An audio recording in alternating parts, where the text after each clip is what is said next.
Hi guys, welcome back to another video.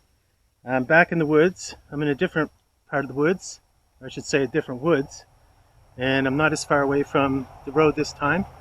I'm about 20 meters from a little road on one side and maybe 40 meters from a road on the other side. It's just a cute little copse, and there's a lake behind me, about 30 or 40 meters.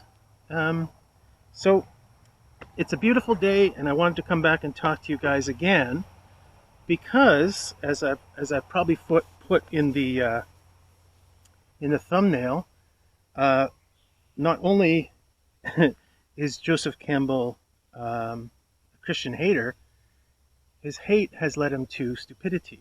So once again, I'm talking about the romance of the Grail, which I talked about in the last video. And right now, I'm only on page 38, so I finished the first section of the book. The first section of the book was called Part 1, Foundations and Backgrounds of the Grail Romances. And so I was reading yesterday, and boy, I'm glad I have my pencil with me because I put lots of OMGs, lots of question marks. I think I can see that there. Lots of OMGs, lots of question marks. It's always good to use pencil. And question marks, exclamation points, because I haven't seen such poor scholarship in quite some time. When's the last time I've read bad scholarship? I don't know, maybe Constantine's Sword, or Hitler's Pope, back in those days. Okay, so I'm just going to talk about a few things about this, and I should just point out, I'm reading this book now too. I've been reading it since I got into the second volume of Pelican's book on the holy icons. And I'm actually going to have a chapter in the book I'm working on the doctrine of icons and what that has to say about Christian conceptions of writing. Okay, so I'm working on that right now. So let's go talk about Joseph Campbell for a few minutes. I can't help but wonder, given what I've been calling here objectionable scholarship, I guess I can't help but wonder, or not wonder now, why he was never mentioned in my history days. Why I don't recall anybody referencing Joseph Campbell back in the days when I studied history. And my primary interest in those days during my history undergrad was medieval history. And I don't recall anybody talking about Joseph Campbell. And what can I conclude now? Can I conclude that it's because he's so limited in so many ways? So my conclusion is this, that ideology leads to blindness. Okay, so for whatever reason that he had such a distaste for Christianity, which isn't a problem, that's fine, you know, but don't let it affect your scholarship. There's no point in that. There's no point in doing scholarship if you're not going to allow the data to speak for itself. If it's just a place for you a soapbox for you, it's not scholarship, and why bother? I think, why bother? Okay, so let me just focus, and it wasn't completely, but let me just focus on what here is called Chapter 3, Theology, Love, Troubadours, and Minnesingers. I've never seen that word before, but he explains what it means. Love singers, Minnesingers or mind singers, Minnesingers. I don't know which it is. He does define it though. He defines the word in this chapter. Let's see if I can find it. Not too much effort. Oh yeah, so on page 28, he says the word mine or minna in German is a reference to this kind of love, and he meant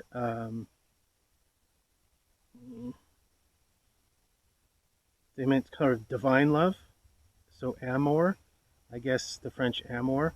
So the word in German is a reference to this kind of love, and Minnesänger or Minnesinger is a singer of love.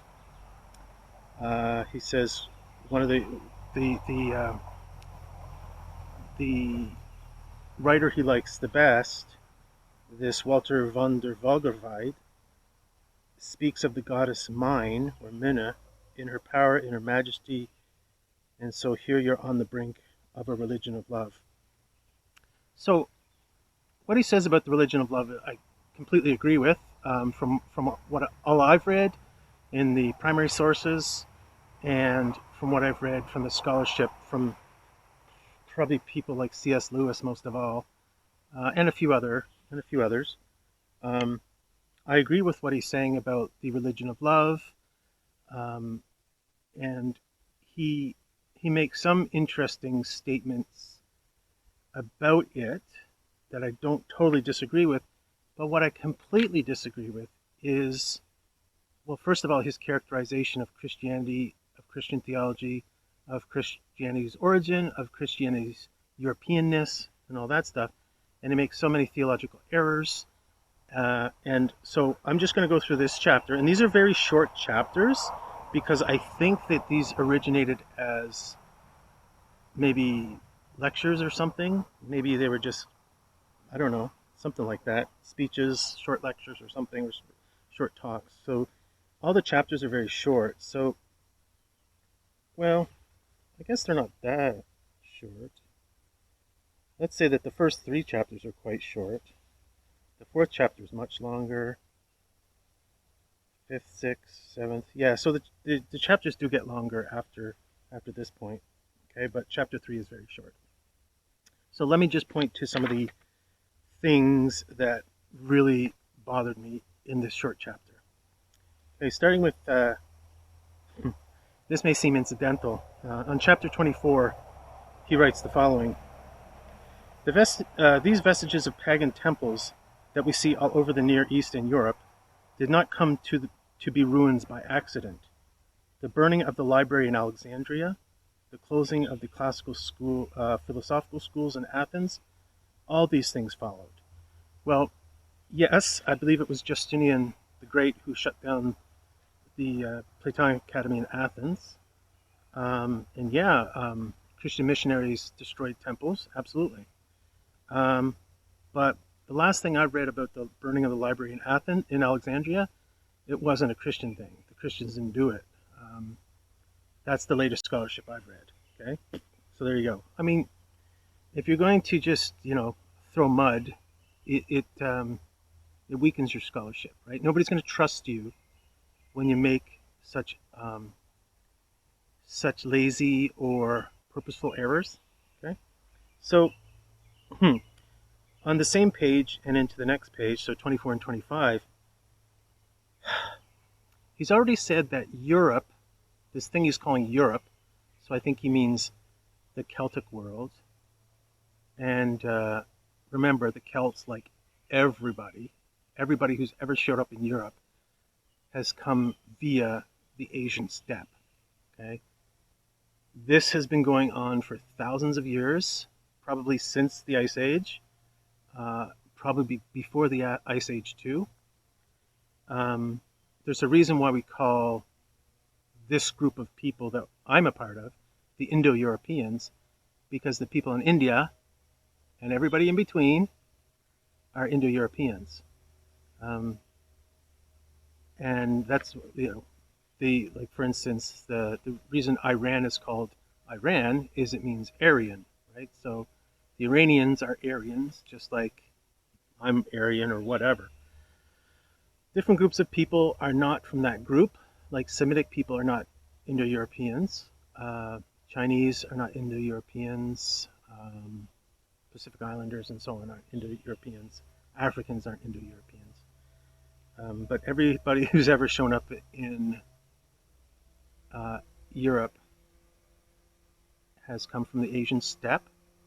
So that means Russia, Kyrgyzstan, and all those big empty countries, empty grasslands, and so on. It was the Huns, and after the Huns, it was the Mongols, and just again and again and again. So he somehow thinks that the Celts or the Europeans are so much different from everybody in the East. It's a kind of racism running through this, but I mean, so many people use the word racism that I think it's lazy, so I'm not going to use the word. Okay, so one thing he has been saying, and he said since I first opened this book, was that Europe is characterized by individualism.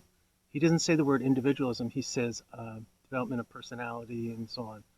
And if you want to read the introduction to my book, and I'll put the introduction online soon enough. I know I promised to put it on. One of the things I talk about is the development of the idea of personhood, personality, all that stuff. Well, this was a Christian idea. It had some origin in Greek philosophy, but it comes about largely, almost completely, through the hands of Christian bishops, Christian theologians.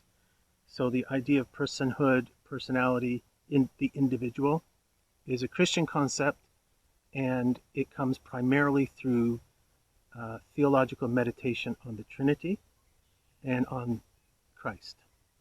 So how is Christ God? How is he man? Right?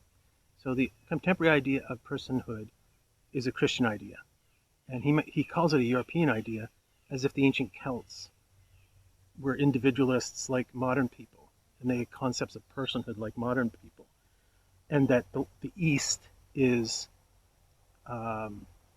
anti-individual.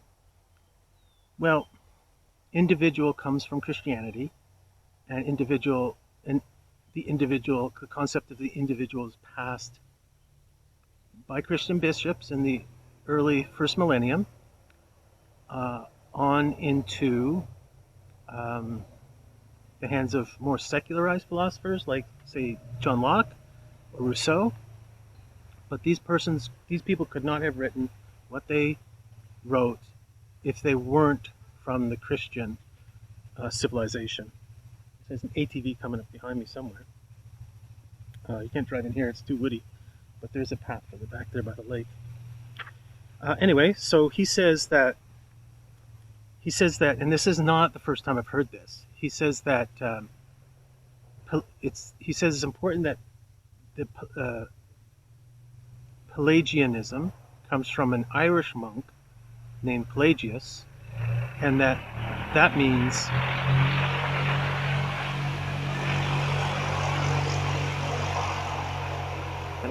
that there's something indicative in this, the fact that the Pelagian heresy was invented by an Irish monk. Well, that's absurd. So let me say why it's absurd in a nutshell. And so Pelagianism in a nutshell is the idea that grace, we are not saved by grace, we are saved by our own free will and our own free choices. Obviously that's St. Augustine developed his doctrine of grace in reaction to the Pelagian heresy, and the Pelagian heresy, apparently Pelagius developed his ideas after reading St. Augustine's Confessions and being disgusted by it. So disgusted by St. Augustine's idea that everything good that's happened to him in his life comes from grace, God's gift of grace, that he doesn't save himself, that God's grace saves him. Now we're very used to this idea in the West because we're all children of St. Augustine, and St. Thomas Aquinas, Martin Luther, John Calvin are all exponents of Augustine's doctrine of original sin, of salvation by grace, right? And Augustine, it was called the Pelagian heresy because Augustine's first critic was Pelagius, and apparently an Irish monk. But Augustine's main opponent, I should say more sophisticated opponent, was someone named Julian. He was a bishop, Julian of Eclanum. And I think Eclanum is a city, a little town in Italy, I think. So Augustine's second major opponent against his doctrine of grace and original sin was an Italian. Okay, but you know what Pelagius and Julian had in common? They were both educated in Roman and Greek ideals, right? And so the dominant secular philosophy at the time, of course, was Stoicism. And Stoicism is all built up around the fortification of your willpower. It's all based on willpower, okay? That we have to restrain our will, we have to strengthen our will, we have to exercise our will. So every sophisticated Roman, every educated Roman, naturally thought about free will as the most important thing in morality. And sure it is, but salvation's another story, right? One cannot make himself worthy of heaven through the exercise of his free will. He needs God's grace for that because heaven exceeds man's natural capacity, right? It's like saying that human beings are expected to fly, but we don't have wings. So we need something else, right? Okay, so his idea that individualism, free will, and so on is a European idea as opposed to an Asiatic or Middle Eastern idea is absurd. And how do I know this? Okay, second reason I know this is that there's no doctrine of original sin in the Greek Orthodox Church. There is no doctrine of original sin in the Greek Orthodox Church, in the Russian Orthodox Church, in the Byzantine Church, in the Orthodox East. Why? Because they're not the children of St. Augustine. Their main theologians, people like trying to think of their title again, the Cappadocian Fathers, St. Basil, St. Gregory of Nyssa, St. Gregory Nazianzus, they didn't have a doctrine of original sin. They just assumed kind of what we all assume, that we have to do good, we have to force ourselves to do good and to be pleasing to God through our actions, right? So they didn't have a doctrine of original sin. They didn't think about that, right? It wasn't natural to them. But they're Eastern. They're Eastern. The Eastern Orthodox Church is Eastern. St. Augustine was from North Africa, Western. Some of his opponents were Western, but there is no doctrine of original sin in the East. It's a Western Augustinian idea. And you can't vitiate a doctrine by saying its origin is bad, right? So because a doctrine comes from the East or the West doesn't make the doctrine bad. The doctrine is bad if the doctrine's bad. So this kind of genealogical argument is utterly ridiculous. That's an old argument. I've heard that before about Pelagius being an Irish monk is so important. No, it's not. It's not. Are you telling me that any ancient people naturally had a doctrine of individuality? Do you know what it's like to live in pre-industrial times? Do you know what it's like to live in primitive times? There is no individual. There's only the community. There's the family. There's the community. That's the basic concept. That's the basic unit of personhood, is the family in the ancient world. So you're telling me somehow the Celts were so industrially or economically sophisticated that they could have a doctrine of individualism that didn't come along until Locke and the Industrial Revolution and Rousseau made it possible? Okay, absurd. Okay. And he makes other stupid errors. Some of them are small, some of them are big.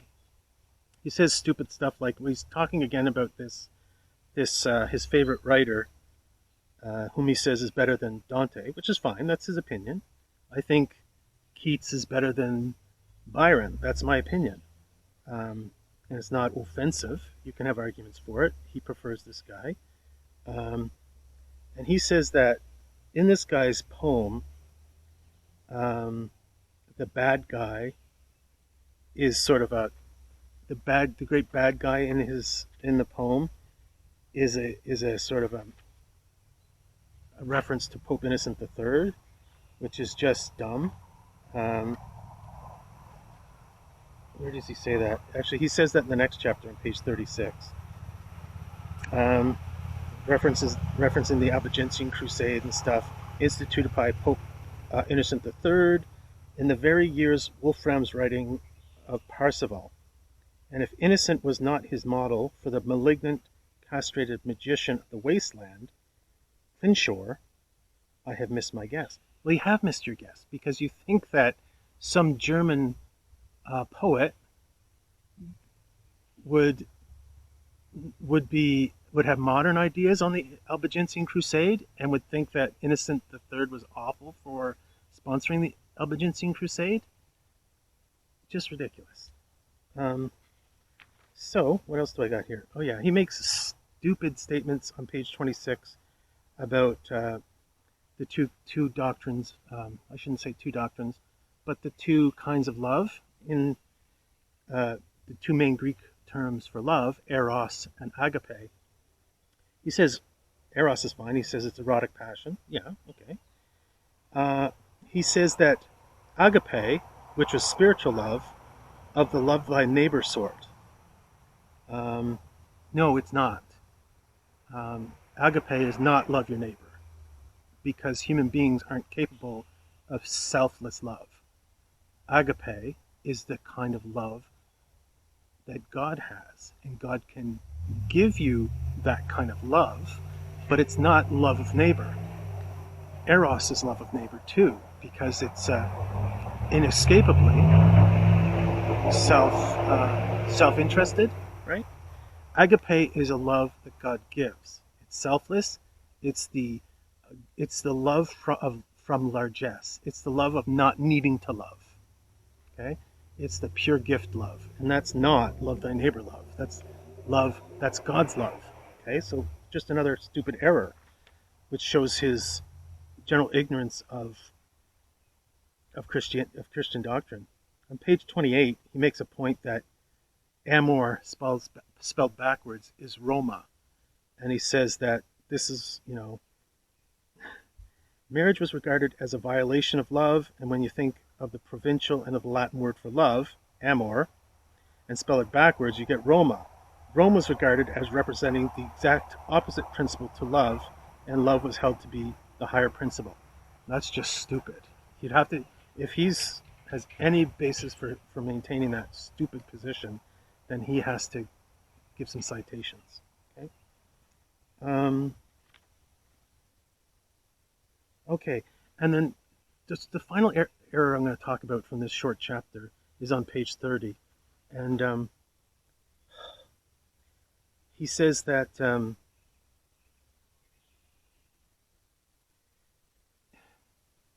it's not okay. The quest for the Holy Grail is interesting and theologically curious because, as he says here, okay, I'm going to read the whole paragraph.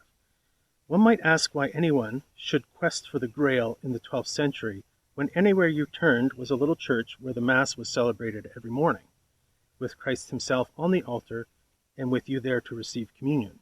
Yeah, good point. The answer is that the priest was ordained by a sacrament and that anybody who simply follows the routine rituals is eligible to receive the host and made eligible for heaven by making good confession and proper contrition and all that. What has this got to do with the development of character? What has this got to do with the integrity of your life? What has this got to do with bringing forth the potentialities and rendering them glorious in the world? Nothing. The Grail hero, I'm going on to the next paragraph, the Grail hero must achieve his result through character, through the integrity of character, and the clergy plays no role whatsoever. The Grail is not in a church, it's in a castle. The keeper of the Grail is a king, not a clergyman. The carrier of the Grail is a woman, the Grail maiden, and she is accompanied by maidens, and it is required of these maidens that they should be absolutely pure in virtue. In other words, this is a direct challenge to the church in the 12th century, and it was understood to be such, so that when the Inquisition was instituted in the beginning of the 13th century, we hear no more of the Arthurian romances for a while. Absolute garbage. Absolute garbage. there are a lot of interesting questions about the Holy Grail. The Holy Grail, what purpose this legend served. The whole point of why are we seeking the Holy Grail when we've got the church with the Mass and everything? Well, the Holy Grail is a special relic, right? It is the cup of the Last Supper that Jesus used in the Last Supper. So why wouldn't you? Like, if you knew where the shin bone of St. Stephen the Proto-Martyr was, that's special. Go get it. Western Christians loved relics. They didn't say they were more important than the Holy Eucharist, and they didn't say that the Virgin Mary was more important than Jesus, but she is important and she is special. Same with relics, and why not the Holy Grail? One thing he fails to notice in opposing the quest, sort of making the quest secular and not church-sponsored, is that I remarked about how absent Christian doctrine was from Marie de France's stuff, but in terms of Sir Gawain and the Green Knight and the quest for the Holy Grail, I believe, the English one, I can't remember who's the reputed author of that, all these quests begin with Mass. They all begin with Mass being said for the people going on the quest. He says that what does the discipline of the sacraments have to do with virtue? Well, to the medieval Christian, absolutely everything. It was the hallmark, the benchmark, the everything. Why? Because you can't just receive communion. People often only receive communion once a year because it was such an important milestone. You had to fast.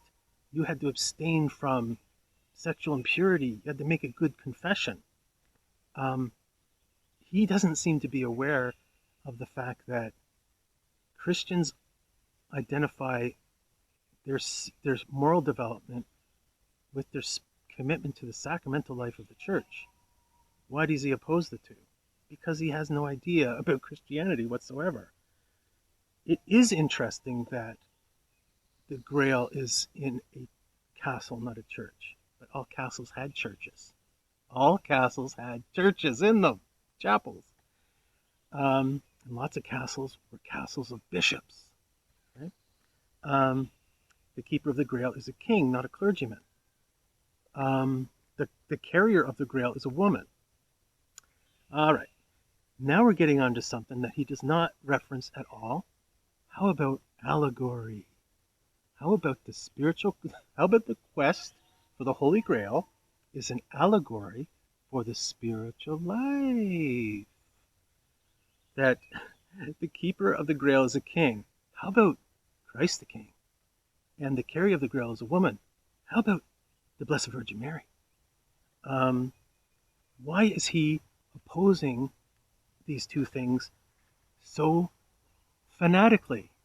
It's ridiculous. Anyway, thanks guys. I had fun talking about this. I was so mad when I was reading it, but I'm glad I can share these thoughts with you. I hope everybody's having a great day. We'll talk to you real soon. Bye now.